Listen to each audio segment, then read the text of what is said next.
El presidente Vizcarra señaló que a pesar de que los organismos autónomos como el Ministerio Público tienen que tomar sus propias decisiones, el gobierno se mantiene vigilante del desempeño de su nuevo titular, Pedro Chávarri. Este, por su parte, anunció que, mientras no haya pruebas en su contra, no se someterá a la agenda o a las suspicacias de algunos medios o funcionarios. El presidente del Congreso, Luis Galarreta, se sumó a las críticas a la designación de Vicente Ceballos como ministro de Justicia. Según comentó, él esperaba que el referido portafolio fuese asumido por alguien de mayor experiencia y peso. Entre tanto, el ministro Ceballos sostuvo que su sector no será declarado en emergencia, sino sometido a una labor de reingeniería. Y el Congreso debate el proyecto de ley que plantea declarar en emergencia el Consejo Nacional de la Magistratura por un periodo de 9 meses, tiempo durante el cual quedaría suspendida la aplicación de la ley orgánica de ese organismo.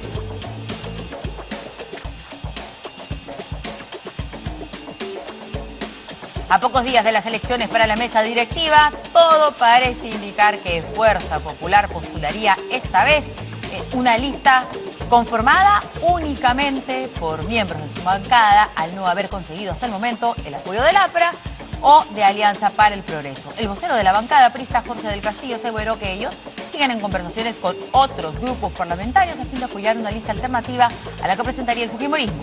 La elección de la nueva mesa directiva se producirá este jueves 26.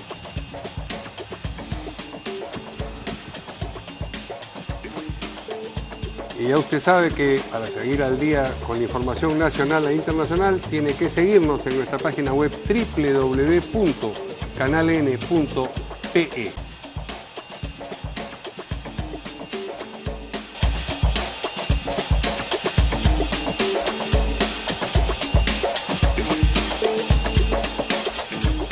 ¿Qué tal, amigos? ¿Cómo están? Buenas noches, bienvenidos como siempre a En Portada. ¿Cómo está, Verónica? ¿Qué tal? ¿Cómo estás, Mario? Muy buenas noches. Vamos a presentar a nuestros invitados. Tenemos al exministro de Justicia, el doctor Fausto Alvarado. ¿Qué tal? ¿Cómo está? Que le damos la bienvenida. Y Carlos Chipoco, abogado también, analista político. ¿Cómo está? ¿Qué tal? Buenas noches, ¿cómo están? ¿Qué tal, caballeros? Buenas noches. Pues bien, hoy el presidente Vizcarra se refirió al nuevo fiscal de la Nación, el señor Pedro Chávarri. Como ustedes saben, ha habido quienes han opinado, entre ellos el ministro de Justicia, nada menos, que debería dar un paso al costado. Lo que el presidente Vizcarra ha dicho es un poco distinto. Él ha dicho que, por supuesto, que los organismos autónomos, y el Ministerio Público lo es, tienen que tomar sus propias decisiones, pero que el gobierno se mantiene vigilante de su desempeño, del desempeño de todo el Ministerio Público y singularmente del de el nuevo titular de la Fiscalía, el señor Chávarri. Vamos a escuchar al presidente.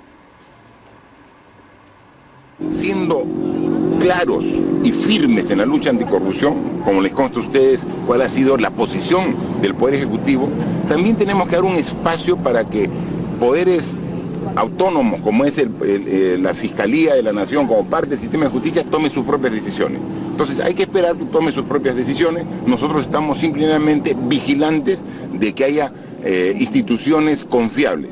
Esperen ustedes, este sábado, 28 de julio, iremos al Congreso de la República. Y en el Congreso de la República daremos un mensaje, no solamente a los 130 congresistas, daremos un mensaje a los 30 millones de peruanos sobre cuáles son las medidas que tenemos que hacer para poder combatir la corrupción y cómo podemos, en función de ello, podemos reformular el sistema siendo... Muy bien, escuchamos ahí entonces las declaraciones del presidente.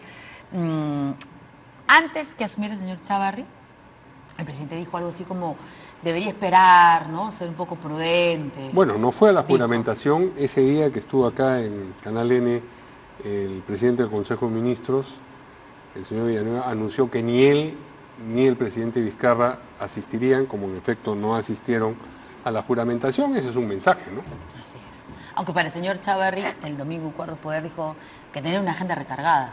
Sí. Tanto el presidente como el señor Villanueva.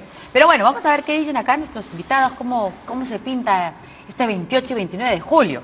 Va a ver qué nos dice el doctor Fausto Alvarado, que nos ha mandado acá, nos ha alcanzado una extensa experiencia con temas relacionados a la justicia en el país, así que seguramente puede aportar muchas cosas por las circunstancias en las que estamos. Bueno, yo pasé por algo muy similar a la situación cuando me tocó asumir el Ministerio de Justicia, pero no solamente en ese momento que ya fue el 2002, sino el 2001 cuando ingresamos al Congreso. Había el tema de los Vladivideo que había generado toda la ruptura política, la crisis política, y también se había evidenciado esta forma de manejo de la Administración de Justicia. Y entonces no solo con Henry Pease en el tema de revisar la Constitución del 93, sino que además me tocó una tarea de una mega comisión en el Congreso, que fue la comisión investigadora de la influencia irregular habida en los organismos de Administración de Justicia durante el gobierno de Alberto Fujimori. Entre ellas, pues, y lo dije la vez pasada que estuve acá, una de las formas en que Vladimiro Montesino dijo era justamente cómo tomar la Administración de Justicia era a través justamente de esta modalidad de elección que se había hecho de los miembros del Consejo Nacional de la Magistratura.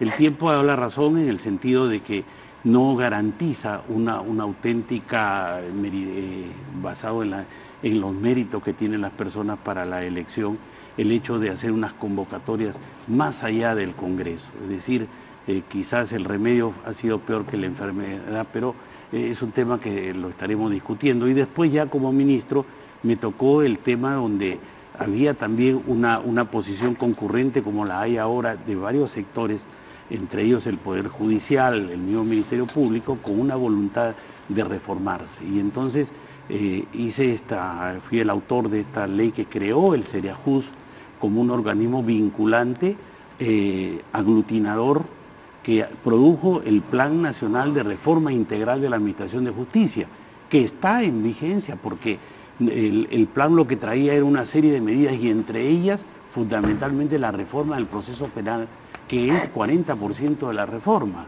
de lo que se quiere hacer. Y lo que no estamos escuchando es justamente, primero terminemos un poco de lo que es la reforma del proceso penal que está en curso y que no se ha llegado a cubrir en su totalidad. Y esta sala a la que se refiere en la transitoria justamente es muestra de eso, porque la transitoria lo que veía eran los casos que todavía venían con el régimen anterior. Y hoy día vemos un nuevo tipo de proceso que obviamente en el tiempo va a cambiar también la ideología con que el juez administra justicia. Y también en cuanto a la carrera judicial y una serie de propuestas que después, cuando ya terminamos el ejercicio en el Ministerio de Justicia, presidimos esta comisión especial de estudio y seguimiento del plan que produjo este documento donde le dimos seguimiento a todos los proyectos que han sido alrededor de unos 50 proyectos que el plan de Seriajus entregó y que creo que le va a servir de base a la actual comisión que se ha formado, porque lo que hay que hacer es traerlos a nuestros tiempos y poder producir una reforma que tiene que ser integral necesariamente por el sistema que ha adoptado la Constitución en el Perú. ¿Qué dice Carlos Chipuco? Yo creo que hay una crisis de magnitud en el Perú. Esta no es una crisis de gobierno, es una crisis de Estado. Y lo más peligroso es que pone en peligro a los ciudadanos. ¿Qué hace el Poder Judicial? ¿Qué debe hacer? ¿Cuál es su principal misión? Proteger los derechos ciudadanos. ¿Qué está haciendo? Lo contrario. Conozco innumerables casos en los que se despoja de las casas a personas de recursos humildes y se venden a mafias con autorización judicial. Y le acaba de ocurrir a un general del ejército que solo por ser general era un rival de Montesinos, le han quitado su casa de toda su vida, su único bien. Me acaban de contar que le ha ocurrido a la empresa Crisos Perú también, le han quitado 5.000 metros cuadrados del centro, en amarre entre los jueces y los compradores, ¿no es cierto? Entonces, esto pone en peligro las casas de todos los peruanos, todos nuestros bienes, pone en peligro nuestra libertad, pone en peligro la integridad de las personas. Acabo de ver 2 casos de violación, una niña de 14 años, porque hay alumnos del juez supremo que ha dicho que hay que poner en libertad a los violadores. Una niña de 14 años que fue violada por un dentista en su consultorio y el dentista sigue en libertad. Hay un proceso, pero sigue en libertad. Atendiendo en un consultorio. Atendiendo en el consultorio a otras Seguro, niñas. Claro. Y hay otra persona, Daniela Flucker, la actriz que todos conocemos, que tiene 20 años, que fue violada a los 18, y el juez hoy día ha archivado su caso sin haber hecho todas las diligencias y sin haber visto las prendas que tenía, que son prueba plena. Oiga, así funciona, pues. Se paga al juez, se paga al fiscal y se arreglan las cosas. Entonces está en peligro nuestras hijas, nuestras mujeres, nuestras hermanas, nosotros, nuestros bienes. Es terrible. Pero yo creo que hay que plantear ya una cosa fuerte. Y yo, la verdad, voy a ser un poco atrevido, pero voy a plantear una cosa que aprendí en los Estados Unidos. Hay un principio constitucional americano que se dice no taxation without representation, que dio lugar a la Revolución Americana, es decir, no hay impuestos si no hay representación. Yo creo que llegó el momento de decirle al presidente, al Congreso y al Poder Judicial que si hasta el 31 de diciembre no están procesados el 50% por lo menos de las personas presuntamente corruptas y hay un proceso anticorrupción eficaz y eficiente, no pagamos el impuesto a la renta a todos los ciudadanos. Porque ¿saben qué? Los 30 millones que le pagaron a Toledo o los millones que le pagaron al presidente regional de Cusco o al de Ancash o al de Callao, no salieron pues de los ahorros de Odebrecht. Salieron de nuestros impuestos porque subieron los costos de las obras para pagar a los corruptos. Entonces nosotros encima pagamos a los corruptos con nuestros impuestos. No son eficaces en combatir, hablando de almuerzos y de favorcitos y de empujaditas de la Corte Suprema. Bueno, señores, actuemos como ciudadanos, hagamos un acto de desobediencia civil. Es atrevido, pero ya nos quedan casi recursos, ¿no? Casi no nos quedan recursos. Entonces esa es la situación, es una situación crítica. Mire, es la situación más crítica en la historia de la República del Poder Judicial. Y la verdad, la concepción que tienen todos los ciudadanos es que todo está podrido. Todo. Y no es solamente un sector interesado en la política, no. Desde el taxista que me ha traído hasta la señora del mercado, ¿no es cierto? O hasta el profesor o el alumno universitario, piensan que todo está podrido. Hay que detener esto. Y tiene una enorme responsabilidad el presidente. Yo creo que, por ejemplo, en el caso del fiscal, y con eso termino, tiene la presunción de la inocencia, por supuesto, Chavarri, pero estamos en una situación excepcional. Tiene que demostrar que no solamente eran conversaciones amicales las que tenía con estas personas que tienen problemas de corrupción en el país. Y creo que el presidente, y no el ministro de Justicia, fue el que le dio decir que no jurara. Ahora lo ha arrojado al ministro de Justicia a las horcas del Congreso, porque está en contra del indulto, está en, ¿cómo se llama? Que está en contra del fiscal, que al parecer apoya la mayoría. Y lo ha dejado solo. Adelantamiento de elecciones, si se dan las circunstancias. Dadas las circunstancias. Y la otra cosa que quería decir, miren, es una cosa bien importante. ¿Por qué en el Callao está la mafia? ¿Por qué? ¿Por qué no está en Lambayeque? ¿Por qué no está en Moquegua?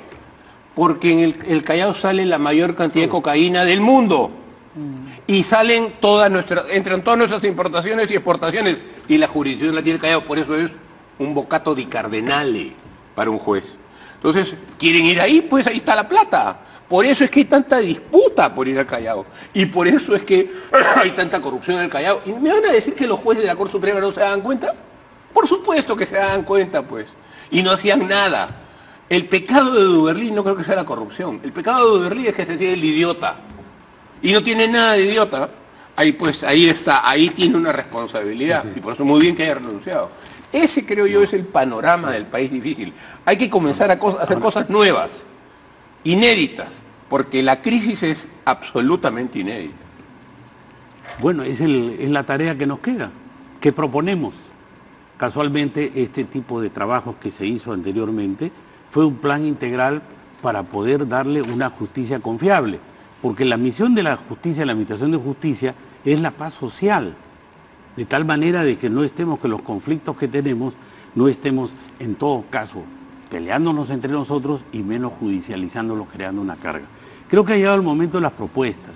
Evidentemente el diagnóstico está hecho, los graves hechos que menciona el doctor Chipoco justamente ha dado razón a toda la ciudadanía que se siente indignada. Ahora, pasemos pues al terreno, ¿qué es lo que construimos? Es decir, todo no está destruido. Hay cosas que se han trabajado al respecto y yo hablaba de la reforma del proceso penal. Y dentro de eso también la reforma para que nos lleve a una predictibilidad de tal manera de que todos seamos iguales frente a la ley. Y ahí hay propuestas, por ejemplo, el cerciorari es uno de ellos, el estatus decisis es otro, la conformación y rol de la Corte Suprema es otro aspecto importantísimo, y hay una serie de temas que han sido planteados anteriormente y que no es, en esto hay metodología, hay teoría para poder hacer una verdadera refundación de todo el sistema de administración de justicia que nuestra Constitución ha asumido. Entonces, creo que ha llegado el momento, hay un momento como ahora que es concurrente y necesitamos justamente quien conduzca este proceso que pueda amalgamar todas esas corrientes, generar el consenso político, porque tenemos que entender que no puede haber reforma si no hay justamente una nueva forma que trae por consiguiente modificaciones constitucionales y modificaciones de leyes orgánicas, las cuales ninguna de ellas pueden hacerse inclusive ni por facultades delegadas, están prohibidas conforme al artículo 101 y 104 de la Constitución. Por lo tanto, la tarea principal está en el órgano legislativo, pero eso no quiere decir que la legitimación de toda esta ola que queremos, un nuevo sistema de administración de justicia, no esté en los organismos públicos, pero también dentro de la sociedad que lo ha expresado. Bien, y mientras tanto la situación del titular del Ministerio Público, pues es materia de discusión. Como ustedes saben, él aparece, bueno, se lo escucha hablar en una de las grabaciones, uno de los audios registrados, y también es aludido, me parece, en otro de sus audios, ¿no? Eso ha motivado pues comentarios de distinta naturaleza. Hay quienes piensan que no debió jurar o que aun cuando ya juró tendría que apartarse del cargo mientras su situación se aclara. Vamos a escuchar primero lo que dicen personas o funcionarios como el ministro de Justicia o el congresista Guido Lombardi, y luego lo que responde Pedro Chávarri.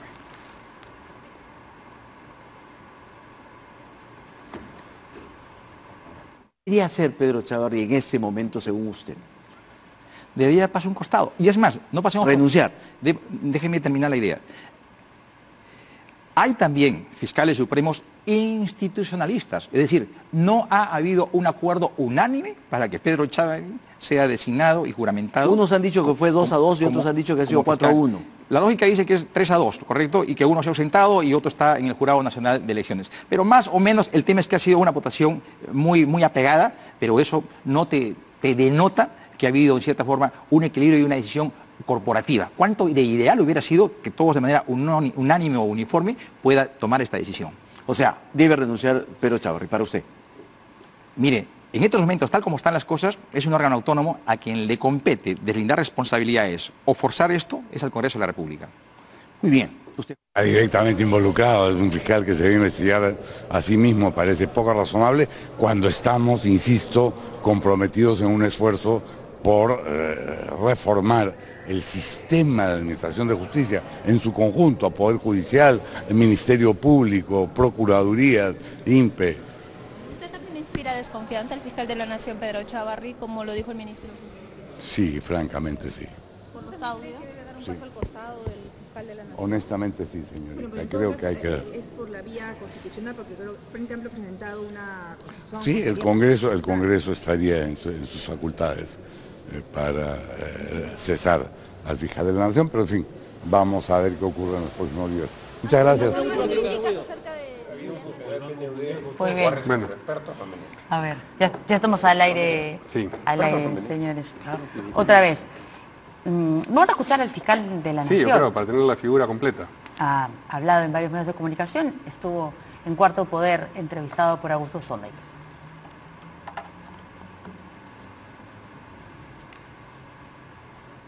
Creo que las instituciones deben respetar.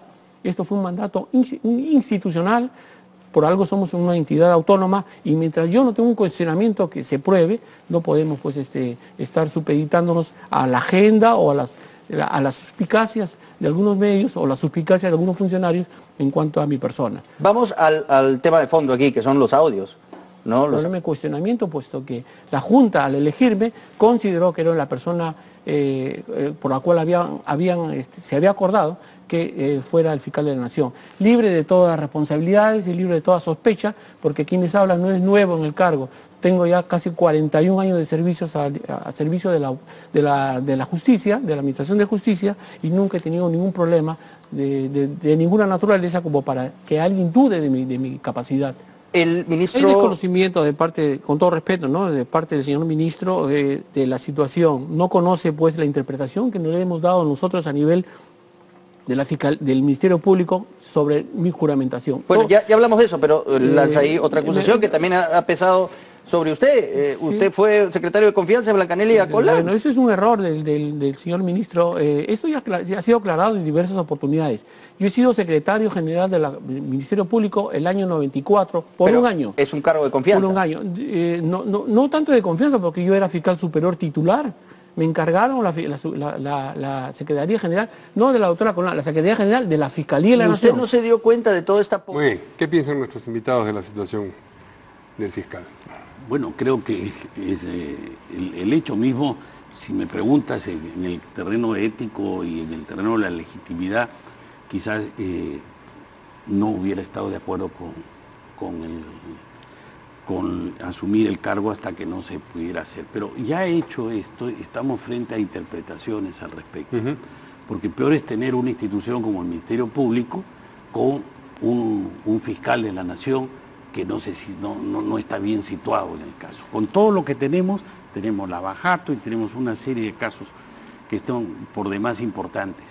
Entonces, aquí la interpretación es si es válido el juramento por el artículo 50 de la Ley Orgánica del Consejo Nacional de la Magistratura, pero ese es un tema en donde tendríamos que ver, porque de lo contrario, en el vientre, este artículo traería una especie de veto con respecto al presidente de la República, y eso no es el sentido de la Constitución.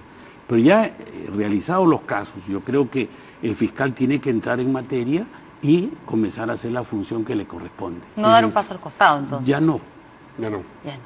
Yo creo que no fue claro el presidente y el presidente del Consejo de Ministros en decir las razones por las cuales no iba a concurrir, ¿no? Miren, yo creo que el fiscal está desacreditado. Por supuesto que el ministro le ha consultado al presidente decir lo que dijo, pues no hay duda, porque si no habría dejado de ser ministro. La verdad que el presidente está en contra del fiscal. No se ha atrevido él mismo a decirlo, lo ha mandado a su segundo, pero es obvio. Ya está desacreditado. Entonces, ¿qué tiene que hacer?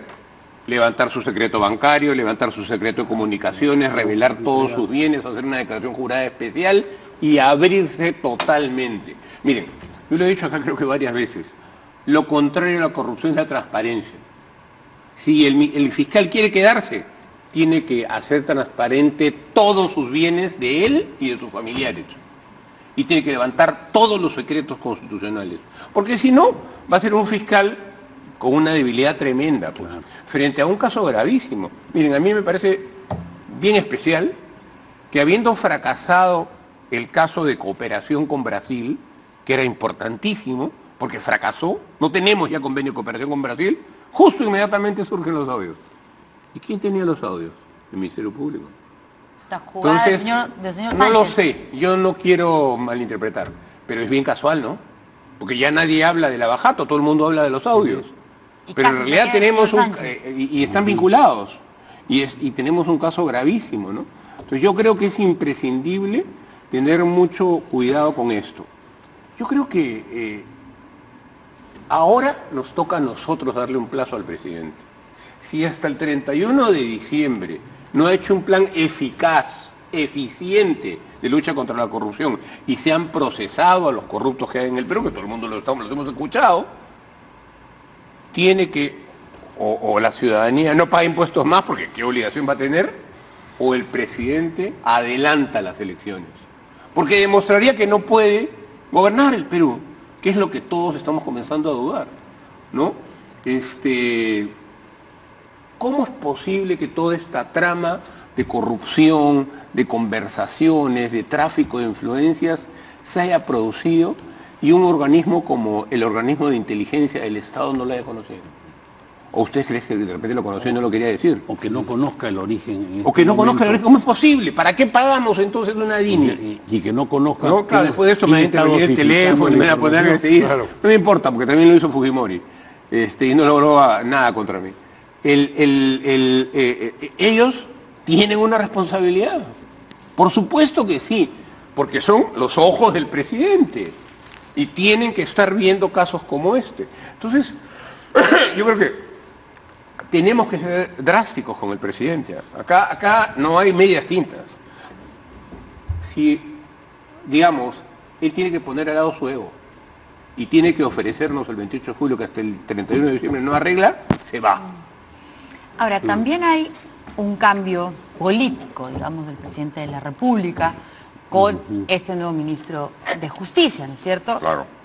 Primero, salir en contra de Chávarri, que ha sido claramente apoyado por Fuerza Popular, ¿no es cierto? El indulto. Ha hablado sobre el indulto y ya sabemos que el señor Ceballos se fue de la bancada de Peronismo por el Cambio por el indulto otorgado por Pablo Kuczynski, y le preguntaron hoy y dijo, bueno, no es que cambió mi posición, yo sigo pensando que ese indulto tiene que anularse. Y ha dicho también anoche con Enrique Castillo ha hablado sobre el adelantamiento de las elecciones. Y decía que, bueno, si el día viernes el Congreso, dijo que si el día viernes el Congreso de la República no cesaba a todos los magistrados del Consejo Nacional de la Magistratura, pues él era el día que el presidente tendría que ir a hacer cuestión de confianza sobre ese tema para tener la posibilidad de poder cerrar el Congreso y convocar a nuevas elecciones congresales. Entonces, ahí hay claramente un cambio, ¿no? ¿Es todo esto lo nuevo que piensa el presidente de la República y está mandando, como usted dice, al ministro de Justicia a dar estos nuevos mensajes y este cambio, digamos, de su forma de hacer política del presidente Vizcarra? Ahora, claro, ¿cómo leer acá a Champoleón y la Piedra Roseta? Se quedan cortos. Pero trato de ir un poco más atrás. Esta coincidencia de un ministro que está en contra del indulto es coincidente con la bancada de Fuerza Popular, que estaba también en contra del indulto en la forma en que se dio. Entonces, pero no tanto como para retroceder ahora. No creo que no, pero me refiero, trato de buscar alguna explicación, porque el ministro ha sido muy directo. ¿Y qué es lo que va a pasar? Cuando se interponga una acción de amparo con respecto al indulto, va a ser contra el Ministerio de Justicia como sector del Estado. Y va a tener que responder, que no es el caso de un proceso judicial donde dirá, bueno, el procurador responderá, pues un caso penal o una cosa parecida, sino que acá tendrá que manifestar cuál es la posición del Estado con respecto al trámite que va a ser objeto de cuestionamiento. Y entonces ahí veremos qué va a pasar con eso. Es decir, el mismo Estado reconociendo de que el indulto ha sido mal dado. Yo no veo ahí cómo va a manejar una situación de esa naturaleza. El tema central está en que el Tribunal Constitucional ha establecido que un indulto dado por el presidente es cosa juzgada. Ya no se puede tocar en la parte administrativa, o sea, no lo puede anular el Ejecutivo. Tiene que asumir que es cosa juzgada y como tal defender la cosa juzgada. Solo el ente jurisdiccional o el Poder Judicial o el Tribunal Constitucional pueden anular un indulto. Pero entonces eso lo vamos a ver todavía. Va a ser parte el Poder Ejecutivo. Porque sí, claro. la acción que hay, que vaya a darse en el Poder Judicial, va a ser una acción que va a ser contra el órgano jurisdiccional que ha dado el indulto. Y entonces, ¿cuál es el sector que va a salir a defender la posición justamente de la que estás hablando? ¿El ministro que está declarando de que está en contra del indulto? Yo no sé a dónde se está metiendo. Yo creo que el Ejecutivo obligatoriamente tiene que defender el indulto porque es cosa juzgada. O sea, él tiene que ir contra su palabra. Entonces, bueno, tendrá que hacerlo. No llega al 28, puede. Pero es que no hay otra alternativa. No es posible no defender el indulto desde la perspectiva del Ejecutivo porque bueno, el Tribunal ha dicho, es cosa juzgada. Pero entonces, ¿cómo queda el ministro después de la claridad con que lo ha expresado? Yo creo que ha quedado mal. Y te digo por qué. Porque su propuesta de cerrar el Congreso y no el Ejecutivo es muy fresca, pues. Porque no todo, porque no hay elecciones generales. Que renuncien todos. Eso sería un golpe de Estado como el del 92, ¿no es cierto? Un golpe de Estado. ¿El Congreso?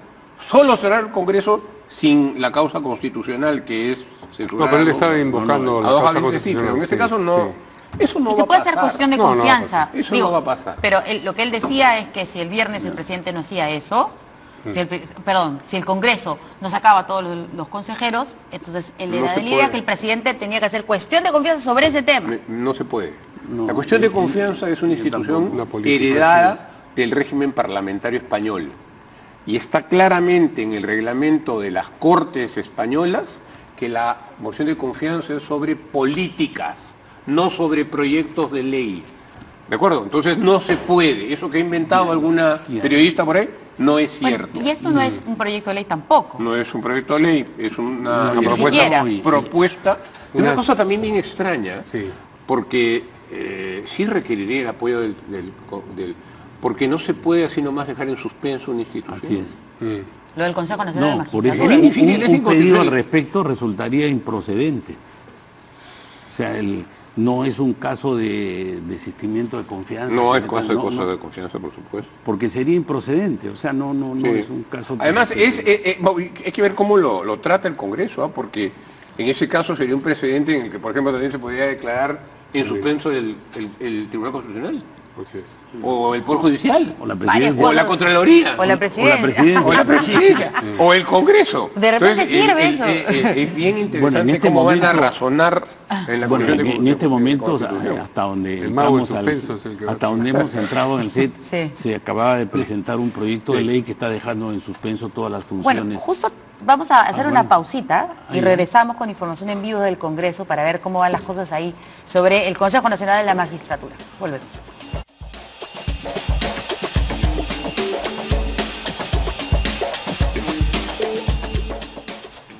Bueno, Muy bien.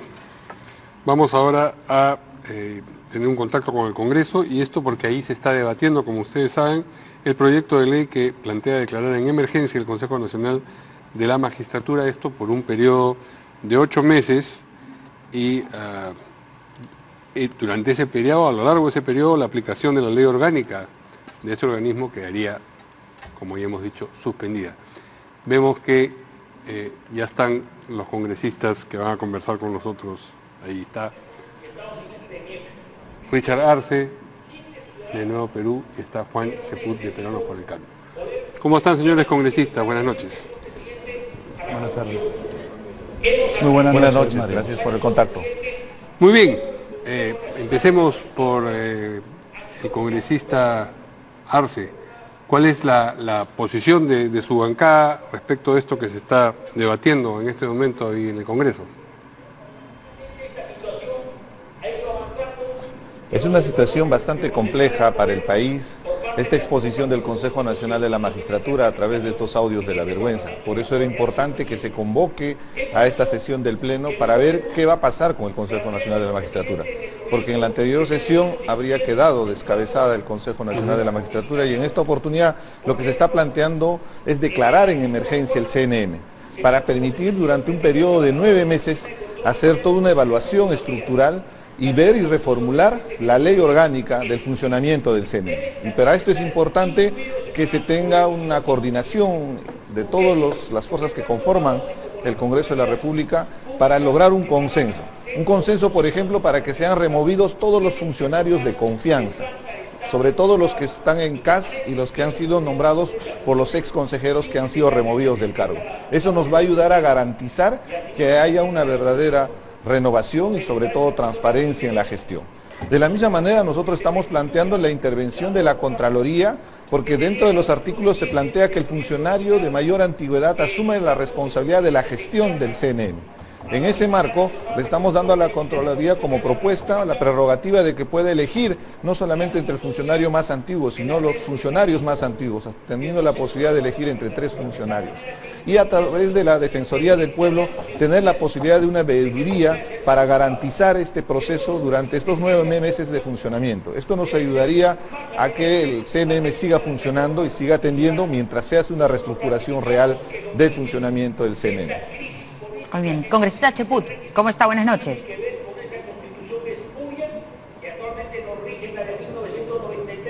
Hola, congresista Cheput, ¿me escucha?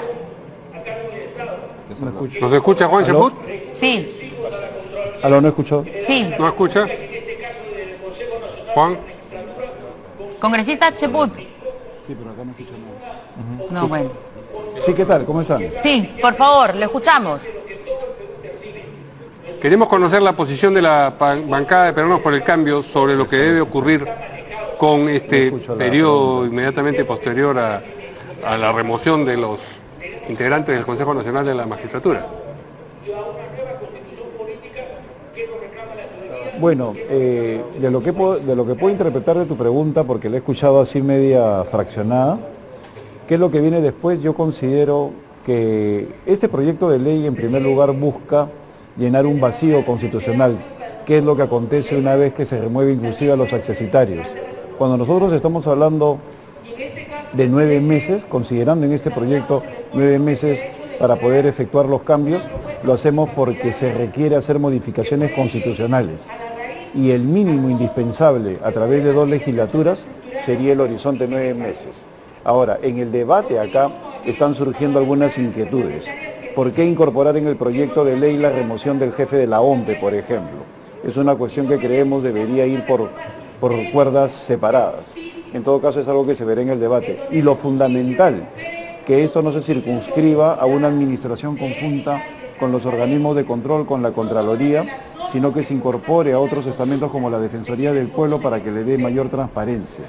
Esto nos debe llevar a otra posición, de que ya el contrato social en el Perú, la Constitución del 93, ya se está agotando. Estamos viendo que es una Constitución que en los últimos años ha originado que 5 presidentes estén en problemas con la justicia y surjan uno tras otro una serie de escándalos. Por lo tanto, hay consenso también en las fuerzas políticas en que es necesario enfrentar las modificaciones constitucionales del caso en el ámbito de este Congreso, con una comisión especial, trabajando activamente para ver cuáles son las falencias existentes, de tal forma de que se pueda reconsiderar. Como es obvio, hay partidos que podrían exigir o plantear una asamblea constituyente. Nosotros creemos que estas modificaciones se pueden hacer en el ámbito del actual Parlamento. ¿Y de qué estamos hablando? Bueno, el congresista Cheput no nos escucha, pero el congresista Arce, escuchamos ahí al congresista Cheput hablar de consenso sobre el tema de la Constitución y que esta Constitución ya no aguanta más. ¿A qué se refiere? ¿Qué es lo que han estado conversando entre las bancadas?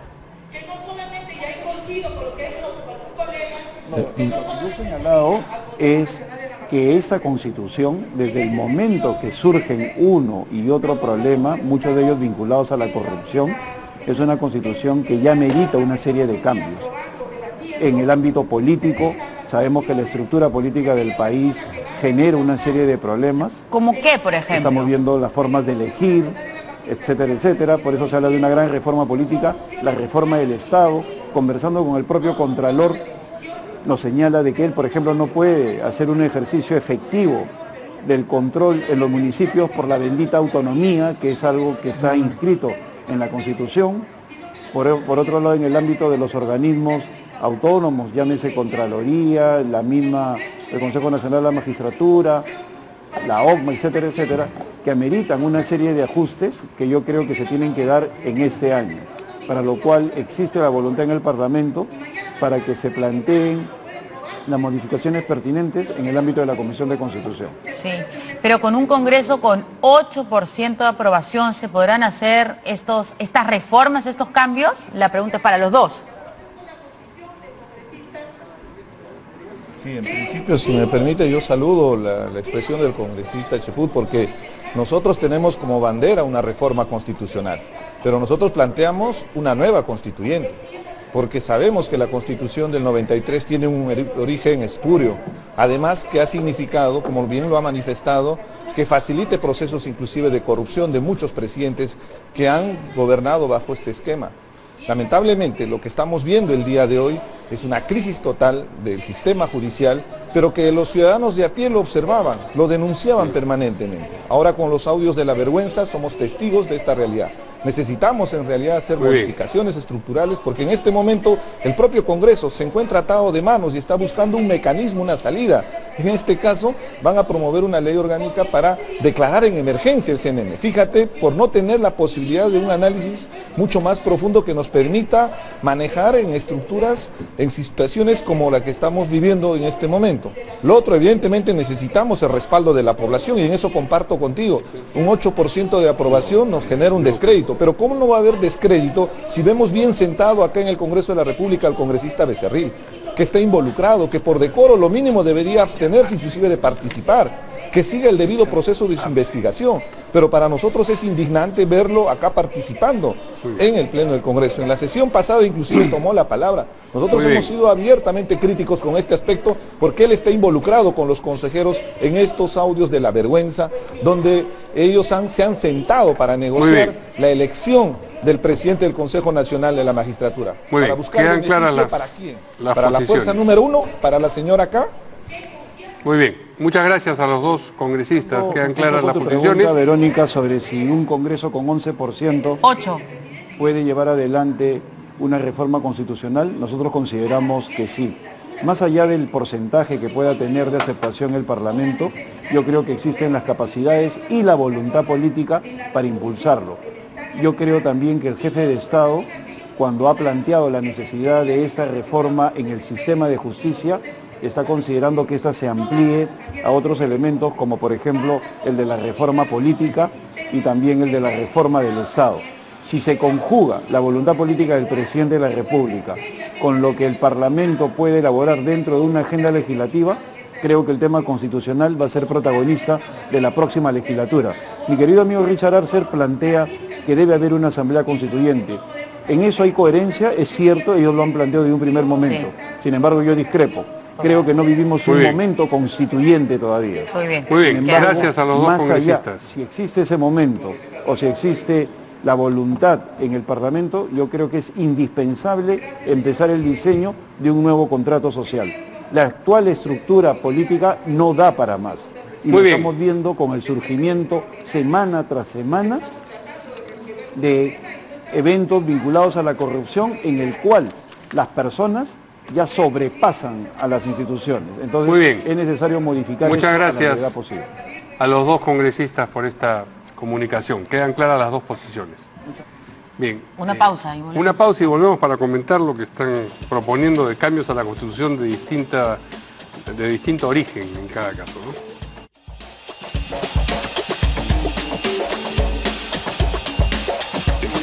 Muy bien, hemos escuchado a los dos congresistas, a Richard Arce de Nuevo Perú, que ha cogido al vuelo, digamos, lo que propuso Juan Cheput de hacerle cambios a la Constitución desde el mismo Congreso, y él recordó la vieja propuesta de Nuevo Perú y también del Frente Amplio de que lo que hace falta es que los cambios los haga una nueva Asamblea Constituyente.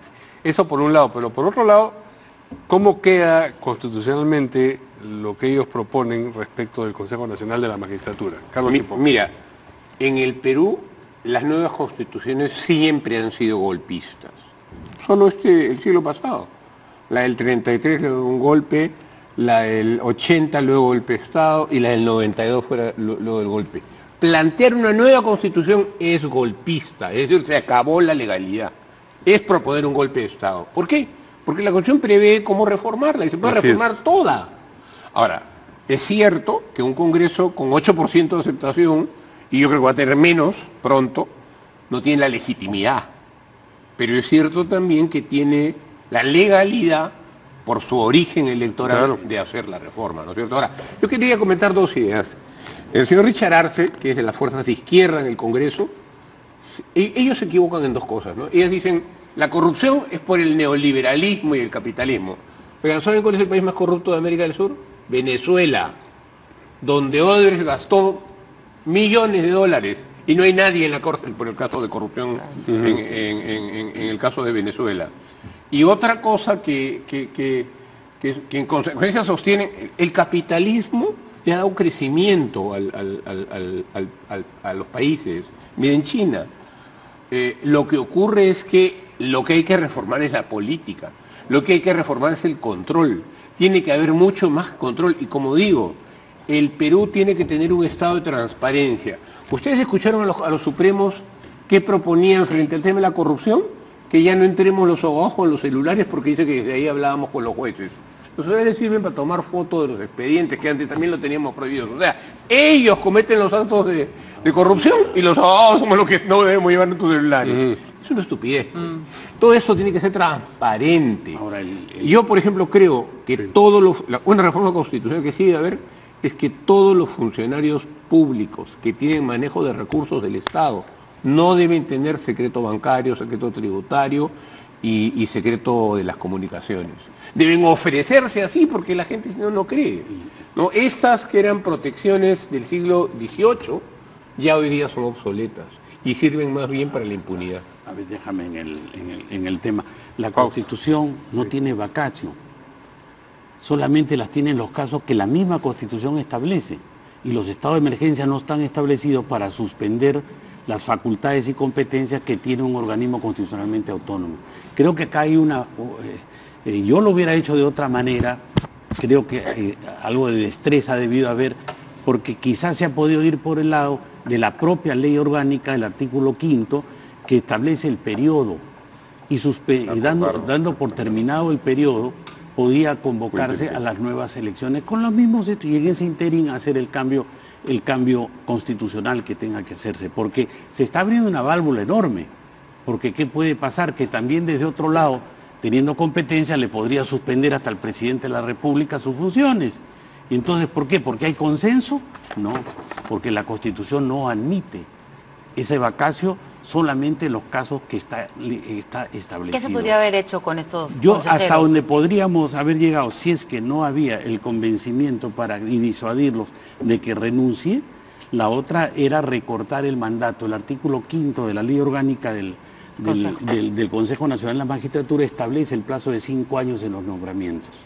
Hasta ahí podía manejarse el tema. Y bueno, las instituciones llamadas por la Constitución, no es la ley la que señala qué instituciones nombran, procedieran a nombrar teniendo en consideración todo lo que ha pasado.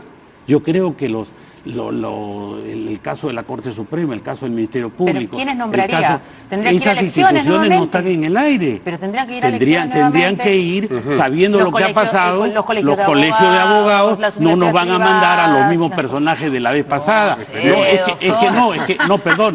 Es que todo mide porque tú no puedes, en aras de cortar una fiebre, matar al enfermo. Totalmente de acuerdo. Entonces se está creando una válvula, estoy diciendo una fórmula alternativa que no sería tan traumática ni dejaría un precedente como el que se está dejando. Y eso hay que decirlo. Eso no se puede callar. Entonces, aquí se está abriendo, como digo, un forado enorme para dejar en suspenso una serie de derechos, porque también podrían dejar en suspenso derechos fundamentales como la propiedad y otros derechos. Entonces, veamos la cosa, creo, con más tranquilidad, para encontrar una fórmula que permita, dentro del desarrollo constitucional, no romper la legalidad. Y eso parte de una destreza que veo que en este caso más es el voluntarismo que el manejo jurídico que tenga que hacerse. El año 2001 se manejó una situación similar y en ningún momento, entre el 2000 y el 2001, se rompió la legalidad. Se siguió los cauces constitucionales. Se modificó la Constitución. Se modificó la Constitución, se adelantó, inclusive se corrió una legislatura ordinaria para poder hacer las dos, pero en ningún momento hubo rompimiento del orden constitucional. Sí. Entonces, este tema hay que decirlo así no guste. Miren, yo creo que en el tema del Consejo Nacional de la Magistratura hay un peligro. Y es, en primer lugar, no hay ningún artículo constitucional que dice que uno puede suspender una institución constitucional. Pero mañana podrían, como dije, suspender la Contraloría o el Tribunal Constitucional. Y entonces no encuentro cómo lo van a fundamentar. Pero además, el problema no es ese. El problema es que, ¿qué pasa si mañana encontramos un juez recibiendo un soborno? ¿Quién lo va a suspender? Entonces, alguna de las atribuciones del Consejo Nacional de la Magistratura tiene que pasar por lo menos a la Corte Suprema. Porque si no, no va a haber forma de sancionar a los jueces durante 9 meses. Esto va a ser un regalo a los corruptos. Es un regalo. No, y sería nulo. Yo creo, y sería nulo. Yo creo que además el Consejo Nacional de la Magistratura fue un invento del fujimorismo de la Constitución del 92. ¿Y qué podemos decir ahora? Ese invento de ser una institución corporativa con colegios que no son solo de abogados u otros, fracasó. fracasó. Entonces hay que ir a otro esquema de conformación. Uno más clásico, como se usa en otros países, que es 3 del Ejecutivo, 3 del Legislativo y 3 del Judicial, y 2 personas electas en votación universal, que sean los que deciden sobre quiénes son los jueces. Eso sería más racional. Hay un proyecto del congresista Giro El Violeta, firmado, tengo entendido también por el congresista hay varios, Bruce, inclusive fuimos convocados. que vengan de fuera a hacer estos nombramientos. Es una cosa que hemos propuesto, yo personalmente lo he propuesto. Yo trabajé en El Salvador para Naciones Unidas y sé de la Comisión de Guatemala y la de Honduras, que hicieron un excelente trabajo. Incluso sacaron un presidente en Guatemala y a la vicepresidenta por corrupción, por los informes que hicieron. No se necesita que sea vinculante una comisión internacional, pero yo creo que, mira, no tenemos, el presidente electo renunció, el presidente del Poder Judicial renunció, el fiscal está en cuestión, no tenemos Consejo Nacional de la Magistratura, no teníamos ministro de Justicia, casi todos los presidentes regionales están cuestionados y tienen... Es decir, es casi un país acéfalo. Entonces, necesitamos ayuda internacional de expertos. En este país, en ninguna universidad se enseña cómo luchar contra la corrupción. El mejor experto del mundo en lucha contra la corrupción es un especialista que fue profesor en John Kennedy, en Harvard, que ha escrito el mejor libro sobre el tema anticorrupción. Bueno, técnicos como ese deben venir. Y la Unión Europea tiene especialistas en esto. Nada impide que no hayan venido. La GTZ ha trabajado, la cooperación alemana. La cooperación alemana. Así es. Pero entonces, sí, ha pagado a peruanos, pero no han venido expertos. Este experto no ha venido a asesorar al Estado peruano. Yo creo que debe venir. Que vengan expertos. Yo creo que debe venir una comisión de expertos de la Unión Europea y de Naciones Unidas a ayudarnos. Porque además nosotros no somos parte de Naciones Unidas y tenemos una relación estrecha con la Unión Europea. Y en esto hay que ser un poco humilde. Yo enseño 30 años en la universidad y nunca he visto un curso de lucha contra la corrupción. Nunca, porque nunca ha habido. No hay en ninguna universidad. Eso no se aprende acá. Entonces hay que traer a los expertos del mundo. Vamos. Y el tema de corrupción también hay que centrarlo en la criminalidad gubernamental, porque ahí en la laxitud del concepto es que todo ha quedado sin un perfil para poderlo combatir. Entonces, sí, te acepto expertos que conozcan, pero sabes que no tienen un efecto vinculante. No, claro, eso entonces, no lo pueden tener. Como tales sí se pero, ha tenido... Mira, si por ejemplo descubren algo, como ocurrió en El Salvador... ¿Estás hablando de anticorrupción o el tema del sistema de justicia? No, yo creo que debe discutir todo el Estado. Porque el tema de la corrupción no se circunscribe a la justicia. Por eso, es todo el Estado. Quería saber el concepto a cuál te estabas refiriendo. Yo creo que tiene que venir una comisión experta en temas de lucha contra la corrupción de la Unión Europea y de Naciones Unidas y emitir un informe, que por supuesto no va a ser vinculante porque es una institución internacional, pero va a tener un peso académico que va a remecer el país. Vamos a pasar al siguiente punto, caballeros, porque se nos agota el tiempo y es importante porque tiene que ver con el nuevo ministro de Justicia. Bueno, el presidente del Congreso, el señor Luis Galarreta, se sumó a las críticas a la designación de Vicente Ceballos como ministro de Justicia. Él esperaba que ese portafolio fuera asumido, dice, por alguien con mayor experiencia y peso. Y el señor Ceballos sostuvo que el sector no se ha declarado en emergencia, sino que va a haber una labor de reingeniería. A ver. No entendí bien. Que el señor Galarreta dice que esperaba una persona con mayor peso político en el Ministerio de Justicia. Yo también esperaba un presidente del Congreso con mayor peso político, porque el señor Galarreta ha dejado a un Congreso que creo que tenía el 30%, a un Congreso que tiene el 8%. Sí. Entonces, la verdad, en política esos juicios son políticos, no son sobre hechos concretos, ¿no es cierto?